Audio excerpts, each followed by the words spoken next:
Hello everyone! Welcome back again sa ating another video. Welcome sa ating another pagkaing video. Ayan, kung makikita nyo, kakain na naman ang inyong lingkod. At syempre for today's video, ayan, meron nga pala tayong kakaibang ulam for today. Dahil nga sa dami ng mga karne nila dito ay naisipan nga namin na magsabaw. Ayan, kung nakikita nyo, naglaga talaga ako dyan ng kambing. Syempre naman kasi once in a blue moon talaga sila magpapatay ng mga kambing dito. Kaya ayan, for the luto-luto muna ang iyong inday. Alam nyo ba kung anong kulang dyan? Mais na lang talaga mga kapwa, kaya wala naman kasi tayo magagawa, kaya patatas at saka yung lettuce lang naman muna ang aking inilagay. Kahit pa paano, ayan, makakahigop na rin tayo ng sabaw for the long time. Ay sana long time talaga. Kasi nga naman puro pritong itlog na lang ang ating ulam sa halos araw-araw, kaya ayan, ang saya-saya ko dahil meron ng sabaw. Sasandok na ako niyan kasi syempre gutom na talaga yung inday. At kung makikita nyo, puno-puno talaga ang aking plato kasi nga naman sabik na talaga ako sa paghihigop ng mainit na sabaw. Syempre pagkatapos nating magsandok, ayun, uupo na inyong inday at ako na may uumpisa ng kakain. Bago nga naman pala tayo magsubok, magpasalamat muna tayo sa Diyos sa mga blessings na binibigay niya sa atin sa bawat araw. Kaya thank you Lord sa mga blessings na binibigay mo sa amin at sa aking pamilya. Maraming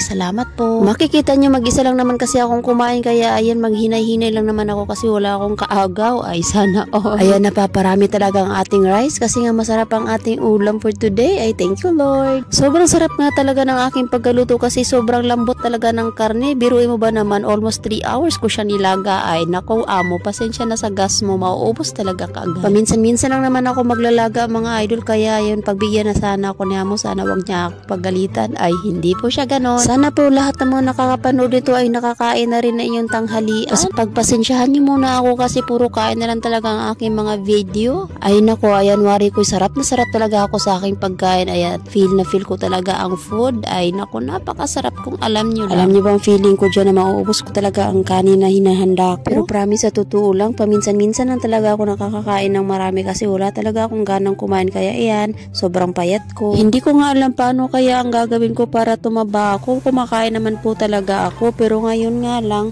pakunti-kunti. Nilipat ko nga pala ng pwesto yung aking sabaw, talaga inilapit ko talaga ng bonggang-bongga para mas masarap talaga yung aking higop. Ay nako, sarap. Syempre habang kumakain ako, iniisip ko yung pamilya ko kung ano kayang ulam nila. Mahirap talaga malayo sa pamilya mga inday, pero okay lang yan. Lahat naman ng paghihirap natin ay para sa kanila, hindi ba? Nahihirapan nga pala ako dyan magsubo sa kutsara na yan kasi parang serving spoon naman talaga ata yung ginamit ko. Kadalasan kasi sa mga kutsara nila dito mga inday, sobrang laki talaga. Pero bahala na yan kung gaano man yan kalaki, basta ako'y kakain muna. Ayan, pagbasnan nyo na lang ako dyan mga inday, kaya ipagpatuloy ko na lang talaga ang aking ginagawa.